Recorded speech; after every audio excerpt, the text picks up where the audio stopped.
ẹni tí ò rí ẹrí tí ò bọ̀ ẹrí láti 2018 2019 ọba ńlá ó dẹ ṣé ò rí fọ́tò Florida nínú fídíò tó ṣe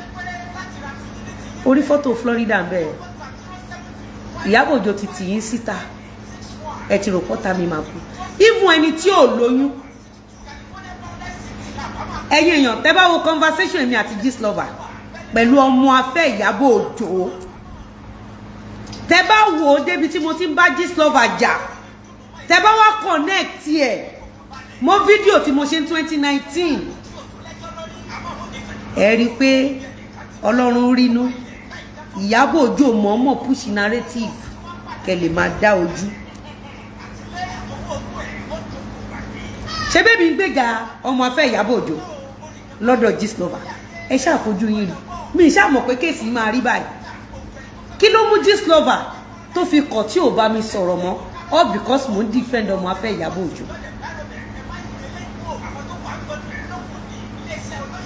kí ló mú Gistlover tó fi gba dọ́kúmẹ́ǹtì ìwé ilé mi tí ó dẹ̀ rìpọ́ọ̀tù fún wa pé Ìyábọ̀ Òjó rẹ̀ ti lé kátẹ̀ wá sọ pé Ìyábọ̀ Òjó ń dá orí burúkú ẹ̀ ṣe lọ́ndà Gistlover ọbalá níwájú Ọlọ́run àti ènìyàn níwájú ìṣẹ̀dá gbogbo ọmọ tó tara ẹ jáde tó máa mọ ìgbẹ̀yìn wọn ǹjẹ́ o lè sọ fún Ọlọ́run ìdí tó ṣe ṣerú fídíò yìí. àfìgbà tó gbé sí irọ́ kù.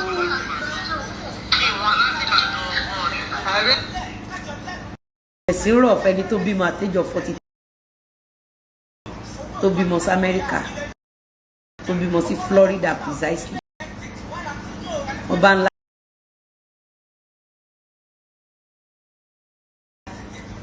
ò ní ṣerú ẹ̀ mọ́ o mọ̀ pé anybody tó bá patronize ẹ̀ ó ti ṣàgbákò o mọ̀ pé anybody tó bá ṣe ẹ́ lórí ó ti ṣàgbákò ọba ńlá so ó rò pé ó máa ṣerú fídíò yìí má dẹ̀ máa wù ẹ́ mo ti dáríjì ẹ fọ tàtìgbà yẹn ò mọ̀ pé mo ní fídíò yìí lọ́wọ́ mo ní lọ́wọ́ mo ṣùṣù ò ní rọ́mọ bu yẹ̀pẹ̀ sí ẹ lójú point of correction ṣó mọ̀ pé on the 17 kọ́lẹ̀ tún ṣe ṣó gbogbo bó ṣe ń blọ́ọ̀gì mi ni mo ní lọ́wọ́ ọjọ́ kejì tí mo bímọ àbọ́jọ́ tí mo bímọ ló ti ń blọ́ọ̀gì mi I have everything with me o ti gbàgbé èmi ò gbàgbé mi ní lọ́wọ́ fún Gistlover náà ni mo máa print jáde gbogbo audio yìí ni máa fi sí flash drive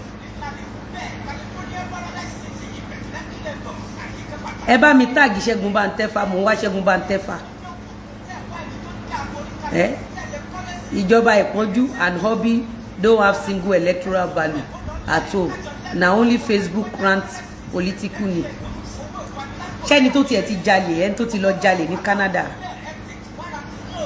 ṣẹ́ni tó jalè ní Canada ẹni tó ṣẹ̀wọ̀n ní Canada ṣẹ́ni tó ń fìbọn fọ́ ọmọ ẹlẹ́sẹ̀ ní Canada mi ò tí bẹ̀rẹ̀ show pẹ̀lú ẹ̀ fọ́tò àwọn ọmọ ẹ̀ tó ń gbé kiri o lè fẹ́ máa sọ pé wọ́n blog ọmọ ẹ̀ ni mo ṣe rán ẹ létí pé wọ́n náà blog ọmọ 16 days old mo kàn gbé mi tí bẹ̀rẹ̀ show sórí tó bá di 7 sin because mo ní dinner lálẹ́ pẹ̀lú ọkọ mi tó bá di 7 màá máa lọ màá tún do another beautiful video.